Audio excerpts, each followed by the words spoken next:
least you don't succeed. Blast them with your blue eyes again! Anyway, because I'm an adult, I bought and framed 3 Yu-Gi-Oh cards. And dang it, these cards are too small to even fit in the frame.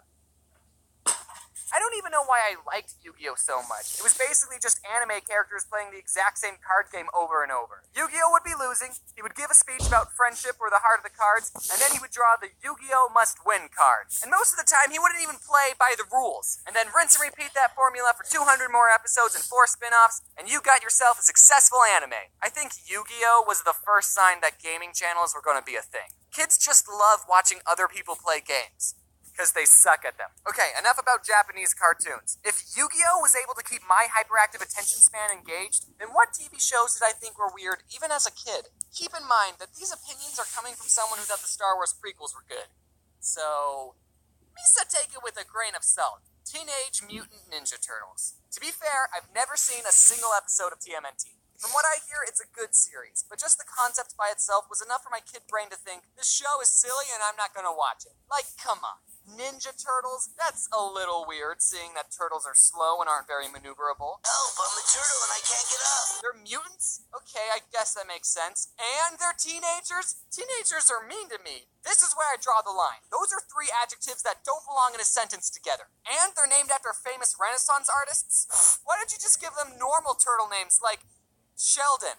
Whatever. Let's go watch a real show about Japanese people playing card games. I used to think that the Powerpuff Girls was a girly TV show, so I never watched it. But then the show got rebooted and everyone on the internet was saying how much they used to love the original. And all I could think was, man, if only I wasn't a sexist baby. Do you guys remember Zaboomafoo? Zaboomafoo was the show on PBS Kids where a lemur and these 2 brothers named the Krat Brothers would teach kids all about wild animals. I always thought that the 2 brothers were named the Crap Brothers, and I only just learned their real names right now when I looked up how to spell Zaboomafoo. Also, they have a website and it looks like this. Anyway, one of the episodes was all about eggs. The Crap Brothers talked all about the different kinds of eggs animals lay, and then the lemur asks, what's it like to be in an egg?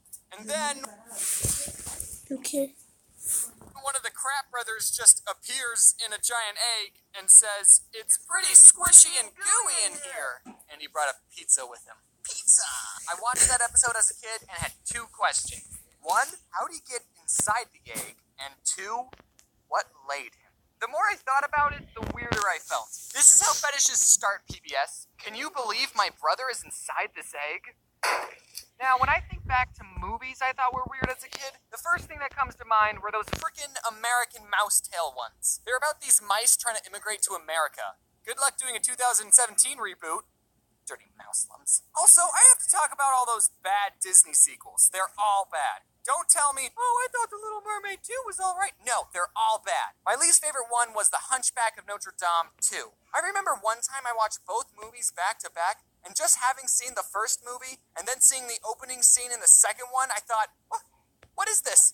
This should be called The Hunchback of Notre Dame. I know those Disney sequels were just an easy way for Hollywood to make money, but think about how much more money they could have made if they just made good sequels. There was this one movie called Quest for Camelot, and as a kid, I liked this movie. It wasn't on my top 10, but it was alright. There was this one Griffin who I thought looked cool and had a funny voice. Precisely.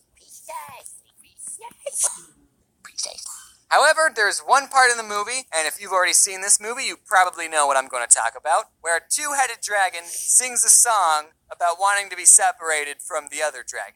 There's a lot of things wrong with this song. I don't want to go too in-depth, but at one part they dress up as Cher and Elvis for some reason, except kids who watch this are too young to know or care about these people, and any adults watching this with their kids are just thinking, this is uncomfortable. Keep in mind that it takes a team of people to animate something like this. This song had to go through multiple, well-paid professional songwriter people, and they all had to look at the scripts and go, yeah, this is definitely a good idea. The last movie that I suppressed was Charlotte's Web 2. Wilbur's Great Adventure. I don't think enough people are talking about the story about a pig who cheats death. Advertiser-friendly vibes. Fox is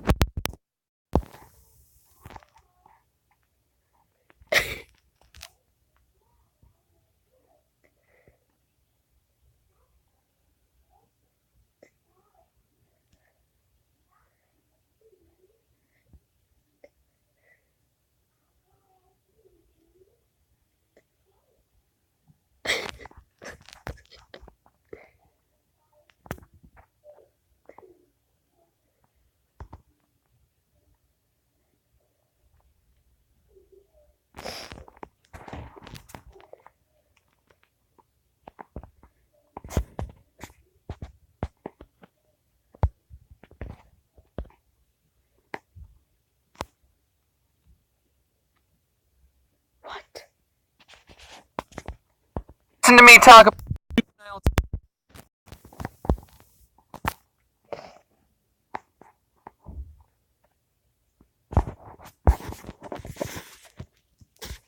Pisses me off. You're